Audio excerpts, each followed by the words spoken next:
بسم الله الرحمن الرحيم. اعوذ باللہ من الشیطان الرجیم بسم اللہ الرحمن الرحیم الحمد للہ رب العالمین وبہ نستعین وهو ناصر ومعین اما بعد فقد قال مولانا امیر المؤمنین علی بن ابی طالب علیہ الصلاۃ والسلام قرنت الہیبۃ بالخیبہ والحیاء بالحرمان والفرصۃ تمر مر السحاب فانتہزوا فرص الخیر۔ محترم ناظرین، سب سے پہلے مولا کائنات علی بن ابی طالب علیہ الصلاۃ والسلام کی شہادت کے مناسبت سے آپ تمام حضار کی خدمت میں تسلیت عرض کرتے ہیں۔ مولا امیر المومنین کے کلمات قصار میں سے 21ویں کلام کے اندر مولا فرماتے ہیں قرنت الہیبۃ بالخیبہ۔ ہیبت یعنی خوف یا جو ہے ڈر جسے کہتے ہیں ہم، اور خیبہ کہتے ہیں خسارہ یا ناکامی کو۔ تو اس جملے کا مطلب ہے قرنت الہیبۃ بالخیبہ، خوف کو ناکامی اور خسارے کے ساتھ ملایا گیا ہے، یعنی خوف اور خسارہ ہمیشہ ایک ساتھ ہے۔ اگر خوف کھایا تو خسارے میں ہوگا، اگر خوف کھایا تو پھر ناکام رہے گا۔ دوسرے جملے میں فرمایا والحیاء بالحرمان، حیا اور شرم کو محرومیت کے ساتھ ملایا گیا ہے، یعنی اگر شرمایا تو محروم رہے گا، شرم و حیا جو ہے محرومیت کا باعث بنے گا۔ تیسرے جملے میں فرمایا والفرصۃ تمر مر السحاب، فرصت جو ہے بادل کی طرح گزر جاتی ہے، فانتہزوا فرص الخیر، بس اچھی فرصتوں سے استفادہ کرو اور اس کو غنیمت جانو۔ اب جو ہے اس کلام کی مختصر وضاحت آپ کی خدمت میں عرض کروں۔ سب سے پہلے مولا نے خوف کے بارے میں فرمایا کہ خوف جو ہے یہ محرومی اور ناکامی اور خسارے کے ساتھ ملا ہوا ہے، یعنی جو بھی خوف کھائے گا وہ ناکام رہے گا، خسارہ کھائے گا۔ اب آتے ہیں خوف کے بارے میں۔ ایک تو خوف طبعی خوف ہوتا ہے، جیسے انسان جو ہے خوفناک چیزوں سے ڈرتا ہے، یا مثلا سیلابی ریلا اس سے انسان ڈرتا ہے، زلزلے سے انسان ڈرتا ہے، خوفناک آواز سے جو بہت اونچی ہو، انسان کے کان کے پردے پھٹ جائے، اس سے انسان ڈرتا ہے، درندے جانوروں سے انسان ڈرتا ہے۔ تو یہ جو ہے یہ طبعی خوف ہے۔ یہ طبعی خوف انسان کے لیے ایک بہت بڑی نعمت ہے۔ خداوند عالم نے جو طبعی خوف انسان میں رکھا ہے، یہ انسان کی بقا کے لیے بہترین ایک وسیلہ اور ذریعہ ہے کہ اگر سیلابی ریلے سے انسان کو خوف نہ ہو تو سیلاب بہا کر لے جائے گا، درندہ جانور سے انسان کو اگر خوف نہ ہو تو درندہ اسے چیر پھاڑ دے گا۔ کیوں؟ اس لیے کہ ان کا خوف باعث بنتا ہے کہ انسان اپنے آپ کو ان سے بچانے کے لیے کوشش کرتا ہے۔ سردی کا خوف اگر انسان نہ ہو تو برف جم کر انسان مر جائے گا۔ سردی کا خوف انسان کو مجبور کرتا ہے کہ سردی سے بچانے والے وسائل کو فراہم کرے۔ گرمی کا خوف انسان کو مجبور کرتا ہے کہ گرمی سے بچنے والے وسائل فراہم کرے۔ تو لہٰذا یہ جو طبعی خوف ہے یہ انسان کے لیے خدا کی بہت بڑی نعمت ہے۔ دوسرا قسم کا خوف ہے خوف خدا کا خوف، کہ جسے تقویٰ سے تعبیر کرتے ہیں۔ خوف خدا کا مطلب کیا ہے؟ خوف خدا کا مطلب یہ نہیں ہے کہ انسان خدا سے ڈرے۔ خدا کوئی ڈراؤنی شے نہیں ہے۔ یہ عام طور پر تصور کیا جاتا ہے، یہ بتایا جاتا ہے لوگوں کو کہ خدا سے ڈرو، خدا سے ڈرو۔ مطلب یہ نہیں کہ خدا سے ڈریں، خدا کوئی ڈراؤنی شے نہیں ہے، بلکہ خدا سے ڈرنے کا مطلب یہ کہ انسان کو اپنے کرتوت سے ڈرنا چاہیے، انسان کو اپنے اعمال سے ڈرنا چاہیے کہ میں کس قسم کا عمل انجام دے رہا ہوں کہ جس کے نتیجے میں مجھے فلان خدا کی طرف سے عذاب اور سزا کو بھگتنا پڑے۔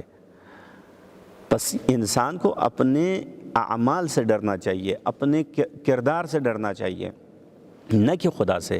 قیامت کے دن بھی انسان کو جو سزا ملے گی یا دنیا میں انسان کو جو اپنے کرتوت کے سزا ملیں گے وہ انسان کے اپنے اعمال کی سزا ملتے ہیں۔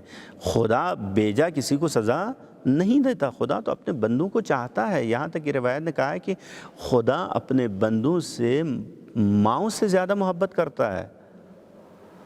خدا کی محبت جو ہے اصلا قابل مثال نہیں ہے، قابل بیان نہیں ہے۔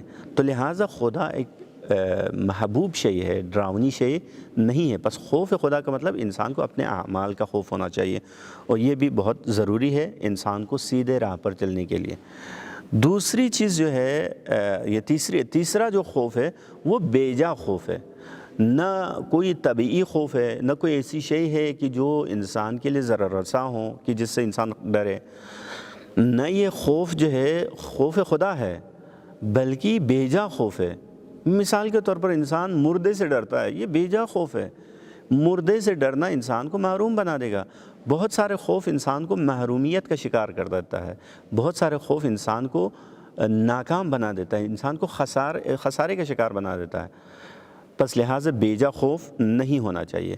دوسرا نقطہ مولا نے جو فرمایا ہے وہ یہ فرمایا ہے کہ والحیاء بالحرمان، حیا محرومیت کا باعث بنتی ہے، شرم و حیا۔ اچھا شرم و حیا ایک تو ہونی چاہیے، صحیح ہے، جو شرم و حیا واقعاً ہونی چاہیے وہ ضروری ہے، لیکن بیجا جو شرم و حیا ہوتا ہے، حد سے زیادہ شرم و حیا، مثال کے طور پر تعلیم حاصل کرنے سے شرماتا ہے، استاد کے پاس جانے سے شرماتا ہے، ایک مطلب میں نہیں جانتا میں اسے پوچھنے سے شرماتا ہوں، یہ شرم انسان کو محروم کر دیتا ہے۔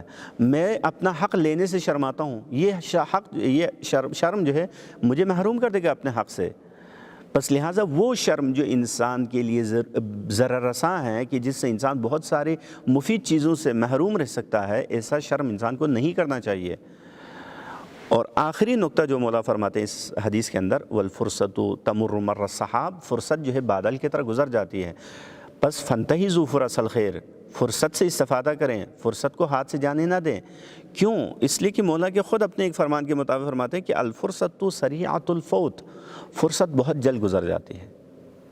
جیسے بادل ہمارے سر کے اوپر چند لحظے کے لیے ہوتے ہیں، لیکن چند لحظے کے بعد دیکھتے ہیں تو وہ میلوں دور جا چکا ہوتا ہے، بس لہٰذا فرصت بہت جلد نکل جاتی ہے ہاتھ سے۔